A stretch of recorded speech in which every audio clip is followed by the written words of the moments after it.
OBC आरक्षणाबाबतची empirical data विश्वासार्ह नाही असं मत केंद्र सरकारनं मांडलंय। केंद्र सरकारनं सुप्रीम कोर्टामध्ये हा युक्तिवाद केलाय।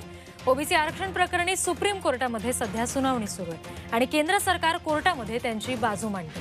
ओबीसी आरक्षण रद्द केल्यामुळे राज्य सरकारनं केलेल्या याचिकेवर आज सुप्रीम कोर्टामध्ये महत्त्वाची सुनावणी सुरू आहे। मात्र हा डेटा कसा विश्वासार्ह नाही हे केंद्र सरकार कोर्टामध्ये सांगते। या प्रकरणाची सुनावणी सुरू झाली आहे। केंद्र सरकार सुप्रीम कोर्टामध्ये आपली बाजू देखील मांडते। एम्पिरिकल डेटाची मागणी राज्य सरकारनं केंद्राकडे केली आहे आणि त्या संदर्भात आज ही महत्त्वाची सुनावणी सुरू आहे। त्यामुळे संपूर्ण देशाचं लक्ष आज या सुनावणीकडे लागलेलं आहे। एम्पिरिकल डेटा हा विश्वासार्ह नसल्याचं केंद्र सरकारनं म्हटलेलं आहे। केंद्र सरकारनं सुप्रीम कोर्टामध्ये हा युक्तिवाद केलाय। ओबीसी आरक्षण प्रकरणी सध्या सुप्रीम कोर्टात सुनावणी सुरू आहे आणि केंद्र सरकार त्यांची बाजू मांडते। राज्यानं या संदर्भातली याचिका दाखल केल्यानंतर आता सुप्रीम कोर्टामध्ये आज त्याची सुनावणी होतीये आणि त्यामध्ये एम्पिरिकल डेटा विश्वासार्ह नसल्याचं केंद्रानं म्हटलंय। केंद्र सरकार सुप्रीम कोर्टामध्ये सध्या बाजू मांडते आणि एम्पिरिकल डेटाची मागणी ही राज्य सरकारनं केलेली आहे केंद्राकडे आणि त्या संदर्भात आता कोर्टामध्ये केंद्र सरकार त्यांची बाजू मांडते। मात्र आता हा एम्पिरिकल डेटा विश्वासार्ह नसल्याचं केंद्रानं म्हटलेलं आहे। आता नेमकं सुप्रीम कोर्टामध्ये या सगळ्या युक्तिवादाअंती काय निर्णय लागतोय, काय नेमका निकाल हाती येतो याकडे सगळ्यांचंच लक्ष लागलेलं आहे। यावर या ओबीसी आरक्षणाच्या या संदर्भातल्या निकालावर, एम्पिरिकल डेटाच्या संदर्भातल्या निकालावर पुढच्या अनेक गोष्टी अवलंबून आहेत। निवडणुका असतील किंवा आणखी बऱ्याच गोष्टी आहेत। तेव्हा या निकालाकडे निश्चितच संपूर्ण देशाचं लक्ष लागलेलं आहे। सध्याची ही मोठी आणि महत्त्वाची बातमी आपण पाहतोय। ओबीसी आरक्षण रद्द केल्यामुळे राज्य सरकारनं केलेल्या याचिकेवर आज सुप्रीम कोर्टामध्ये महत्त्वाची सुनावणी सुरू आहे। केंद्र सरकारकडून त्यांची बाजू मांडण्यात येते।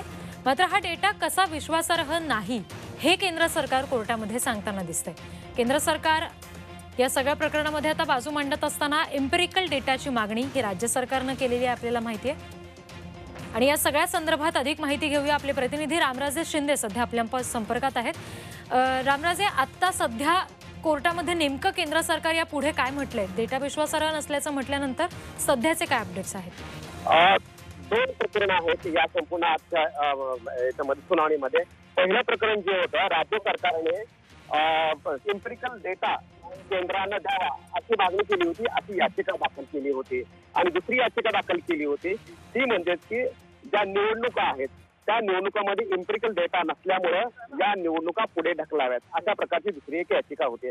तर पहिल्या याचिकेच्या संदर्भामध्ये आता सुप्रीम कोर्टाने निकाल दिलेला आहे। राज्याची आणि केंद्राची दोन्ही बाजू ऐकून घेतलेली आहे। एम्पिरिकल डेटा देण्याचा अधिकार कोणाचा आहे यावर दोन्ही बाजू ऐकून सुप्रीम कोर्टानं राज्य सरकारची याचिका जी आहे ती फेटाळली आहे। राज्य सरकारची मागणी फेटाळलेली आहे आणि जे राज्याने मागणी केली होती केंद्र सरकारने आम्हाला डेटा द्यावा, त्यानंतरच मग आम्ही पुढे जे आहे ते ओबीसी आरक्षणाच्या संदर्भामध्ये पावलं उचलली जातील, त्यावर आता ही याचिका सुप्रीम कोर्टाने फेटाळलेली आहे। परंतु दुसरी जी याचिका आहे ती जे निवडणुकाच्या संदर्भामध्ये स्टे देण्यासंदर्भामध्ये किंवा स्टे देण्यासंदर्भामध्ये किंवा निवडणुकाच्या ज्या ओबीसी जागा वगळता निवडणुका घ्यायच्या का नाही याच्यावर मात्र सुनावणी अद्याप सुरू आहे। आता थोड्याच वेळात त्या दुसऱ्या मुद्द्यावर सुद्धा कोर्ट निकाल देईल। परंतु पहिला झटका जो बसलेला आहे तो राज्य सरकारला बसलेला आहे आणि केंद्र सरकारने डेटा द्यावा ही मागणी वारंवार राज्याकडून केली जात होती। दोन्ही बाजू ऐकून घेतलेल्या आहेत। केंद्र म्हटलं की आम्ही ही माहिती देऊ शकत नाही कारण यामध्ये अनेक त्रुटी आहेत, कर्मचारी सक्षम नव्हते आणि त्यामुळे या चुकीच्या आधारावर आरक्षणाचं भवितव्य ठेवता येणार नाही, ते कोर्टाने मान्य केलं आणि राज्य सरकारची जी याचिका होती ती आता निकाली काढलेली आहे, फेटाळलेली आहे। आता दुसऱ्या मुद्द्यावर पुन्हा आर्ग्युमेंट चालू आहे। या आर्ग्युमेंटमध्ये आता राज्य सरकार कशा प्रकारे निवडणुकीच्या संदर्भामध्ये कन्व्हिन्स करू शकतं कोर्टाला हे पाहणं गरजेचं आहे। याच्यामध्ये दोन मुद्दे चर्चेला आलेले आहेत। पहिला मुद्दा म्हणजेच की एक पॅन्डेमिकचं वातावरण आहे आणि त्याच्यामुळंच ह्या निवडणुका ज्या आहेत त्या 6 महिने किंवा 1 वर्षाने पुढे ढकलाव्यात अशी मागणी केली जाणार आहे। आणि पॅन्डेमिकचं कारण जे आहे ते तर देण्यात आलेलंच आहे। आणि दुसरा मुद्दा म्हणजेच की जर निवडणुका घेतल्या गेल्या तर संविधानिक प्रश्न निर्माण होईल, कारण 5 वर्ष पूर्ण झालेले, तर अशा वेळी ओबीसीच्या जागा जर सर्वसामान्यामधून जनरल कॅटेगरीमधून जर निवडण्यासाठी जर ग्राह्य जर धरल्या तर मात्र मोठा प्रश्न उपस्थित होईल आणि त्यासाठीच ही आता सुनावणी जी आहे, आर्ग्युमेंट जी आहे ती सुरू आहे. त्यामुळं आता सुप्रीम कोर्ट याच्यामध्ये रिलीफ देते का, 6 महिन्याचं किंवा 1 वर्षभराचा अवधी देते का ते पाहावं लागेल. तसं जर अवधी दिला तर 6 महिने किंवा 1 वर्ष निवडणुका पुढे ढकलल्या जातील. आणि जर राज्य सरकारला अवधी कोणताही दिला नाही, राज्य सरकारचं जर सुप्रीम कोर्टानं ऐकून घेतलं नाही तर सुप्रीम कोर्ट आदेश देऊ शकतं. ही शक्यता आहे की निवडणुका पुढे कंटिन्यू करा आणि ओबीसीच्या ज्या जागा आहेत त्या जनरल कॅटेगरीमधूनच निवडणुकीसाठी ग्राह्य धरा, असा सुद्धा निकाल देऊ शकतं. त्यामुळं पाहावं लागेल की कितपत युक्तिवाद. मग या युक्तिवादामध्ये 2-3 मुद्दे घेतलेले आहेत राज्य सरकारने. एक म्हणजेच की कोरोनाचा सुद्धा मुद्दा घेतलेला आहे आणि दुसरा मुद्दा म्हणजेच की इम्पेरिकल डेटा आमच्याकडे नाही, राज्याकडे नाही, त्यामुळं ठोस निर्णय घेता येत नाही. त्यामुळे इम्पेरिकल डेटाचा आणि कोरोनाच्या मुद्द्याचा हे दोन्ही मुद्द्याने आर्ग्युमेंट आता केलं जात आहे. जी, परंतु रामराजे, जसं तुम्ही सांगितलं की राज्य सरकारसाठी हा मोठा झटका मानला जातोय, तर या पुढे राज्य सरकार काय नेमकी भूमिका घेईल असं आपण म्हणू शकतो? कारण ओबीसी आरक्षणाशिवाय जर निवडणूक घेतली तर या सगळ्याला तोंड मात्र राज्य सरकारला द्यावं लागेल. राज्य सरकारचं आता सगळ्यात राज्य सरकारच्या समोरचं मोठं आव्हान आहे ते म्हणजेच की एम्पिरिकल डेटा गोळा करणं. राज्य सरकारची याचिका निकाली काढलेली आहे, फेटाळली आहे.